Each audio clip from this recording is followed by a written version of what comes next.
as we start getting towards the bottom of the top 10 on our community top 20 Red Sox prospects list, our run on starting pitchers has continued into the number 8 slot.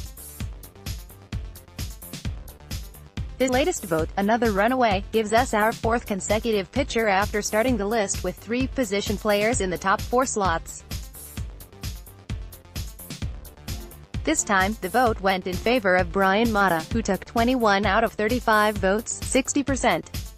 Mata was not really on the radar when he joined the organization as a 16-year-old on the international market back in 2016.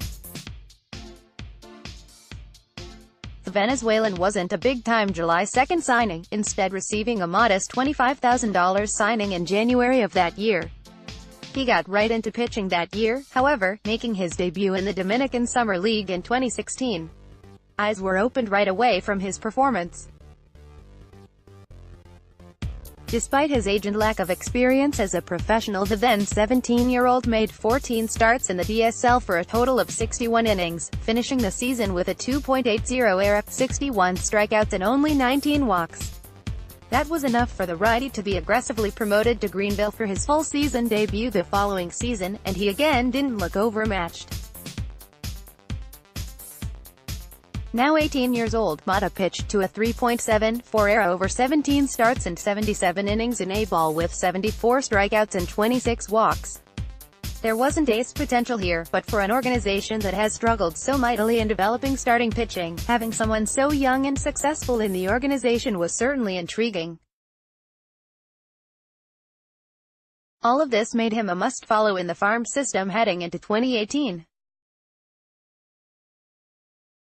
It was his age 19th season and he already had succeeded in full season ball, now making the leap up to high A. The sky was the limit. Unfortunately, it just didn't work out that way. His performance took a major step back, which we'll get to in a second, but he also suffered his first injury of his career. A back injury in late July ended his season prematurely. Before the injury, Mata had started 17 games and tossed 72 innings.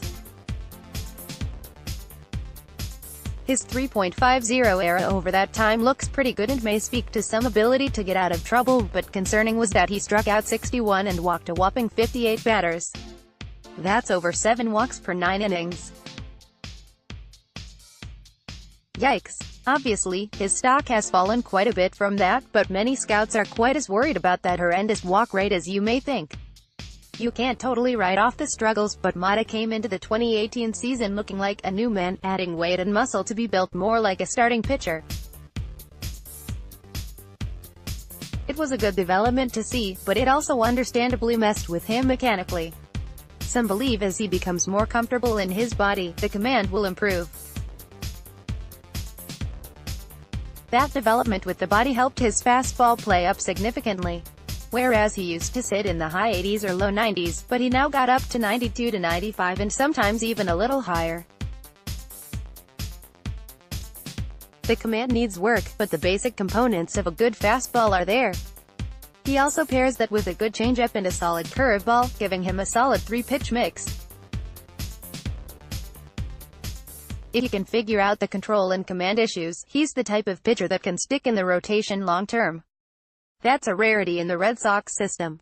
That question about Mata's control and command will begin to be answered in 2019. This is going to be a fascinating season for Mata. Most of the potential risers in this system are young, inexperienced guys like Tristan Casas and Anthony Flores, but don't sleep on Mata in that category.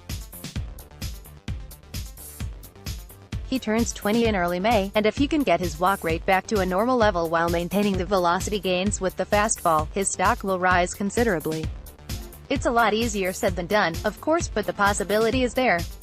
Sox Prospects projects him to start the season back in Salem, and that makes sense.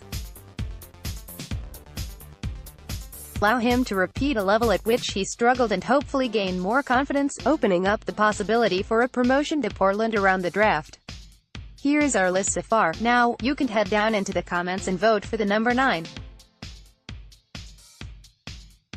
As a reminder, to do this you go down below and find the comment from me corresponding with the player for whom you'd like to vote. When you find said player, just click the rec button, and that will count your vote. To do this, you will need to be logged in as a member of the site. If you'd like to vote for a player who is not listed, just leave a comment saying, "Vote for ____ here," and I'll rec the comment to count your vote. Until next time.